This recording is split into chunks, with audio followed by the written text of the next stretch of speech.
Do Senhor Jesus Cristo a todos meus amados, abençoados irmãos e irmãs, livres pensadores, amantes das santas e sagradas escrituras. Eu sou o pastor Rômulo, um Bereno de verdade, e nós seguimos aqui reta final, iniciando agora o projeto da leitura da Bíblia Sagrada, os 12 profetas menores. O primeiro dele é Oséias, cujo o título do livro está ligado ao próprio profeta, Oséias, filho de Beeri. Autoria e data é de Oséias, cujo nome significa o Senhor salva. Oséias desenvolveu seu ministério durante os dias de 4 diferentes reis de Judá: Uzias, Jotão, Acás e Ezequias, e Jeroboão II, rei de Israel. Este fato coloca a composição do livro no século 9 a.C., contemporâneo de Amós em Israel e de Isaías e Miqueias em Judá. A mensagem de Oséias sempre foi direcionada principalmente ao Reino do Norte, ou seja, Israel, capital Samaria, capital Israel, capital Samaria, desculpe. Embora tenha continuado seu ministério depois do cativeiro assírio, em 722 a.C. Entre os temas abordados por Oséias está a infidelidade de Israel para com Deus, representada no seu próprio relacionamento conjugal. Em verdade, é uma linguagem metafórica, mas de certo modo extremamente comum nas escrituras sagradas. A infidelidade do povo, sem dúvida, trazia o juízo de Deus sobre o Israel adúltero, que se de fato aconteceu em 722 a.C., quando as 10 tribos foram levadas cativas pelo Império Assírio. Nos capítulos finais do livro, há referência de diversos eventos históricos de Israel, tais como a luta de Jacó com seu irmão no ventre da sua mãe, a luta de Jacó com o anjo e a libertação do Egito e a peregrinação no deserto e a direção por Moisés. Mas além do juízo, Oséias fala do amor de Deus por Israel, apesar da sua infidelidade, e profere inúmeras promessas de bênção e de restauração futura para a nação rebelde. Vamos à leitura. Oséias, capítulo 1. O subtítulo da Bíblia diz assim: o casamento simbólico de Oséias, a idolatria e corrupção de Israel, as ameaças e promessas de perdão. Palavras do Senhor que foi dita a Oséias, filho de Beeri, nos dias de Uzias, Jotão, Acás, Ezequias, reis de Judá, e nos dias de Jeroboão, filho de Joás, rei de Israel. O princípio da palavra do Senhor por Oséias disse: pois o Senhor a Oséias: vai, toma uma mulher de prostituições e filhos de prostituição, porque a terra se prostituiu, desviando-se do Senhor. E foi e tomou a Gomer, filha de Diblaim, e a ela concebeu-lhe e lhe deu um filho. E disse-lhe o Senhor: põe o nome de Jezreel, porque daqui a pouco visitarei o sangue de Jezreel sobre a casa de Jeú, e farei cessar o reino da casa de Israel. E será naquele dia que quebrarei o arco de Israel no vale de Jezreel. E tomou ela, a concebeu e deu à luz a uma filha. E ele disse: põe o nome de Lo-ruama, porque eu não me tornarei mais a compadecer da casa de Israel, mas tudo lhe tirarei.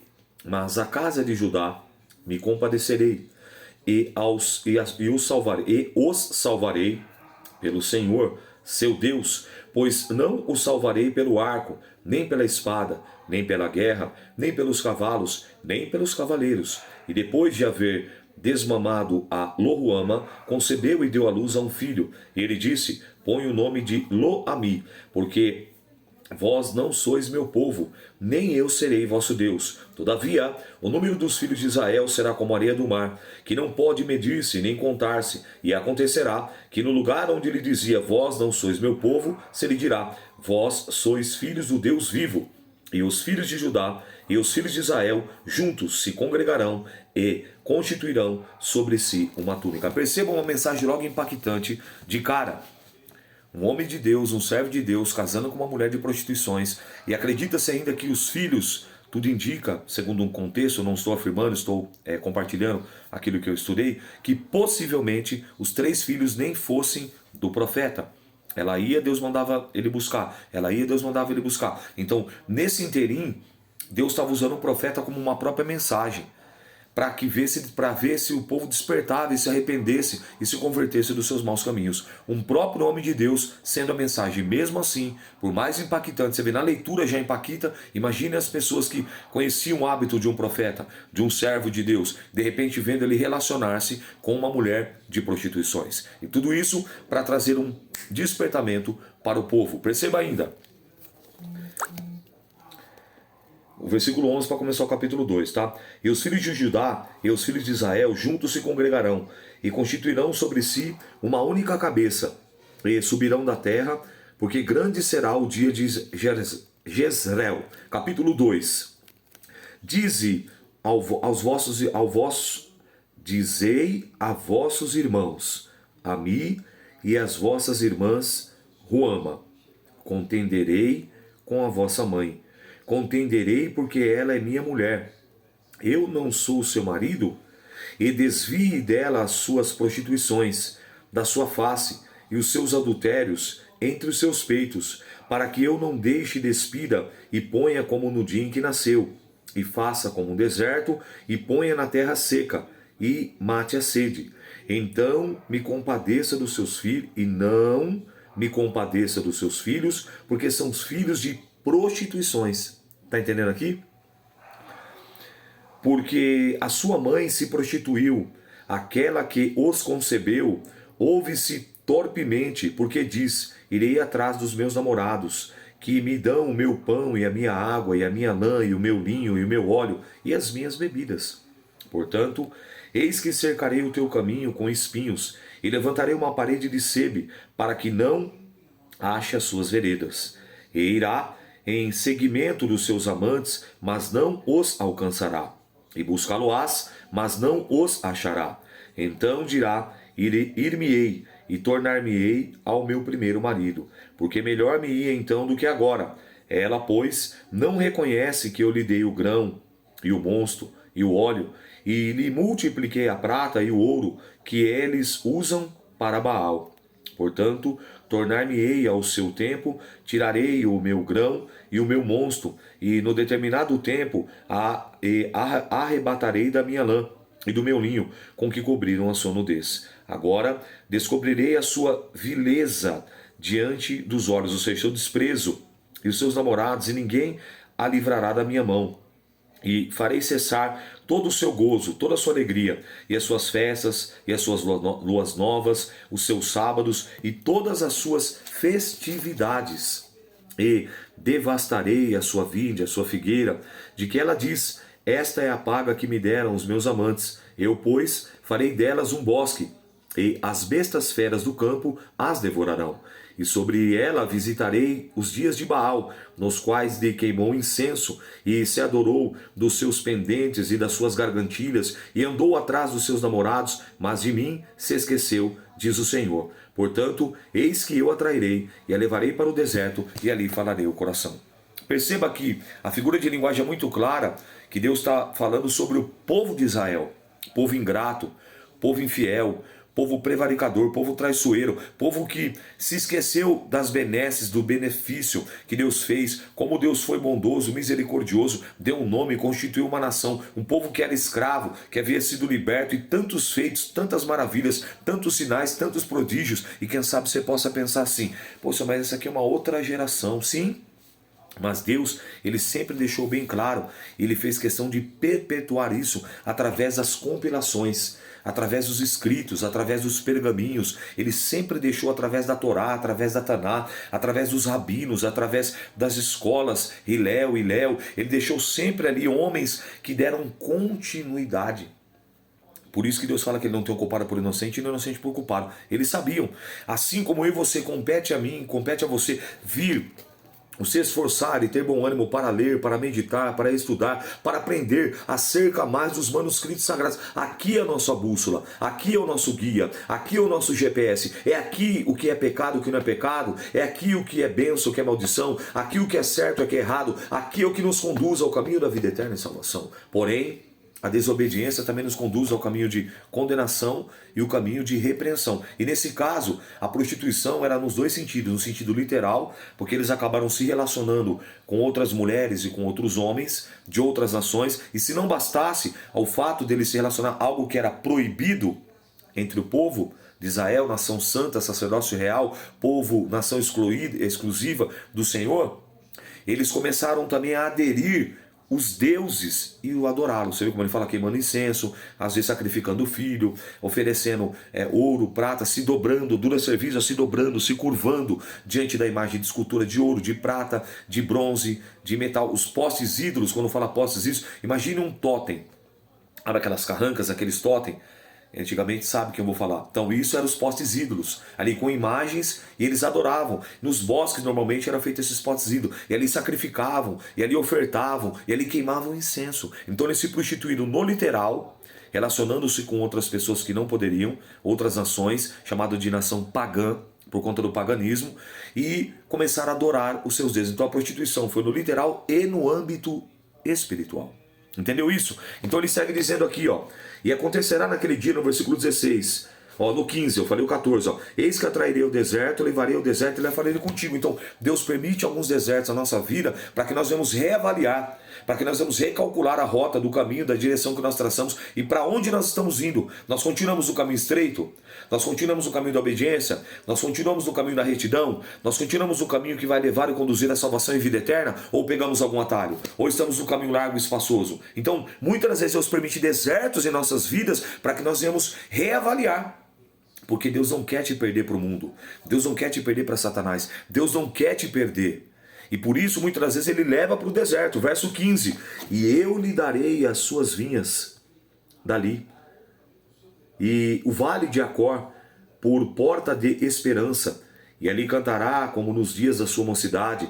E como no dia em que subiu da terra do Egito. E acontecerá, naqueles dias, diz o Senhor, que me chamarás meu marido. E não me chamarás mais meu Baal. Olha lá, tá vendo? Eles adoravam falsos deuses. Então Deus queria que o povo voltasse a adorar, reverenciar, exaltar, magnificar o todo-poderoso Deus. Aleluia! E da sua boca tirarei os nomes de Balim, e os seus nomes não virão mais em memória. E aquele dia eu farei por eles aliança com as bestas feras do campo e com as aves do céu, com os répteis da terra. E tirarei o arco e a espada e a guerra e os fareis deitar em segurança e desposar-te-ei comigo para sempre. Desposar-te-ei comigo em justiça, em juízo, em benignidade e em misericórdias, ó glória. E desposar-te-ei comigo em fidelidade e conhecerás o Senhor. E acontecerá naquele dia que eu responderei, diz o Senhor. Eu responderei aos céus e esses responderão à terra. E a terra responderá ao trigo e ao mosto e ao óleo, e esses responderão a Jezreel, e semeá-la-ei, é umas palavras complicadas, semeá-la-ei para mim na terra, e compadecer-me-ei Lohuama, Lohami, e direi, tu és o meu povo, ele dirá, tu és o meu Deus. Olha como isso é profundo, capítulo 3.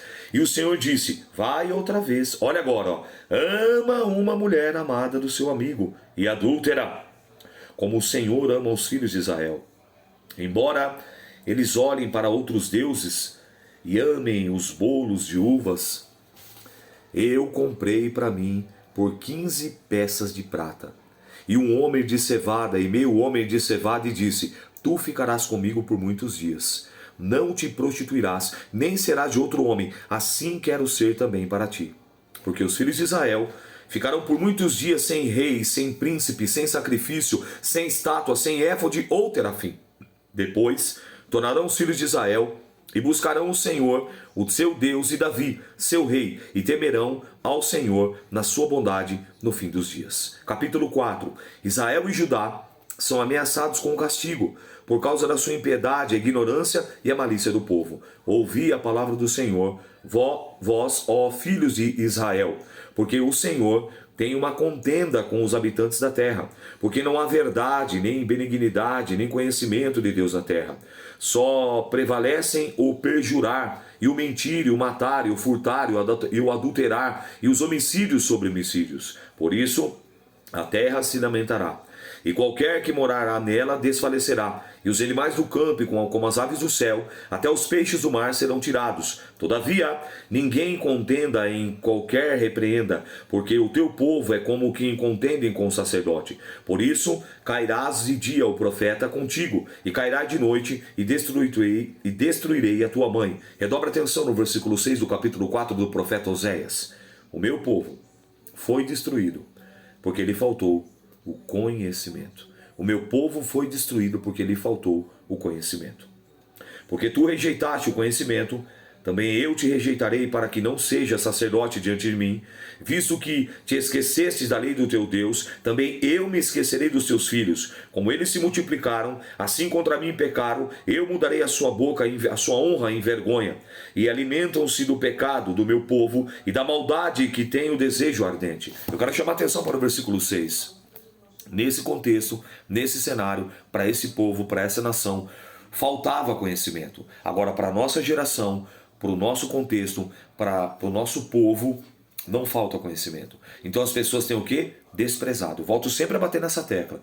Eu faço questão de insistir nisso. E perceba, faça essa experiência. Pergunte para alguém onde você serve a Deus sem nenhum tipo de arrogância ou prepotência. Pergunta para ela, irmão, você já leu a Bíblia alguma vez? Toda? Aí vai assim, por que não? Porque eu estou numa experiência esse ano com o pastor Rômulo e nós estamos concluindo a leitura da Bíblia. Quem sabe você está lendo comigo a sua primeira vez, sua segunda, terceira, quarta, quinta, seja como for, você vai se surpreender, você vai se chocar. Tem pessoas que não leram nem o Novo Testamento. Tem pessoas que não leram nem os profetas maiores, os profetas menores. Tem pessoas que não sabem nem a separação da Bíblia, do Pentateuco, dos livros históricos, dos livros sapienciais, profetas maiores, profetas menores, não sabe. Por quê? Porque não tem relacionamento com a palavra. Então, hoje as pessoas têm o quê? Desprezar. Faça essa experiência. Pergunte para pessoas onde você serve a Deus. Você já leu a Bíblia toda alguma vez? Você vai se surpreender pelo número de pessoas que você perguntar e a quantas irão falar. Se você assistir, eu acho que ainda hoje dá tempo, você lá no meu stories, do meus status do WhatsApp, eu fiz um vídeo sobre divulgando meu trabalho do curso de teologia. E na pesquisa, ela está atualizada. Aí você viu, a cada 10, apenas uma leu. A cada 100, apenas 10. A cada 1.000, 100. A cada 1 milhão, 100 mil. E vai subindo a escala. É muito pouco. Para um povo que serve um Deus tão grande, tão glorioso como esse, é muito pouco. É muito pouco. É inaceitável. Por isso que eu bato nessa tese. Por isso que eu insisto e persisto nisso. Para que você leia, medite, estude, examine. Cresça na graça e no conhecimento para você não virar massa de manobra como um joystick na mão desses manipuladores de palco, de púlpito, de tribuna, que sabem como acertar o seu emocional. Mas um homem preparado, uma mulher preparada, um servo preparado, uma serva preparada na palavra, com a casa edificada na rocha, ele não engole qualquer coisa. Então o povo foi destruído porque faltou conhecimento. E agora? Agora o povo está sendo destruído porque tem desprezado o conhecimento. Por isso que a Bíblia fala, depois aqui no capítulo 6, que não é hoje, ele dá a fórmula do que fazer. Mas por isso que a Bíblia fala, e conhecereis o quê? A verdade, palavra de Jesus, e a verdade vos libertará. Capítulo 8, verso 32, agora o 36. Se, pois, o Filho vos libertar, verdadeiramente sereis livre. Paulo ratifica dizendo, nada podemos contra a verdade, senão pela verdade através da palavra, através da verdade. Então Jesus diz em João 14,6, eu sou o caminho, eu sou a verdade e a vida, e ninguém vê ao Pai se não for através de mim. Perceba? Então, o conhecimento ele faz você chegar à verdade. O conhecimento faz com que você seja liberto. O conhecimento da verdade faz com que você se posicione biblicamente como homem, como mulher, como filho, como filha, como servo e serva de Deus, independente do cenário, independente de qualquer assunto. Por mais polêmico que seja, por mais complexo que seja, você tem uma base bíblica que o norteia, que o orienta, que clarifica, que traz lucidez para a tua psique, para a tua mente, ao ponto de você verbalizar uma opinião e não falar nenhum tipo de besteira. Nossa, mas não é por quê? Porque eu tenho uma base bíblica. Como assim? Tem um texto na Bíblia, ou tem vários textos na Bíblia, ou tem uma instrução de Deus, ou uma instrução que Deus deu através do profeta. Meu Deus, eu não conhecia esse texto. Claro que você não conhecia, você não lê. Claro que você não conhece, você não estuda. Claro que você tem preguiça. É o que acontece. O esforçar e ter bom ânimo que Deus falou para Josué, cabe para nós. Esforça-te e tem bom ânimo, e eu te ajudarei. Entende isso? Então agora nós chegamos no capítulo 4.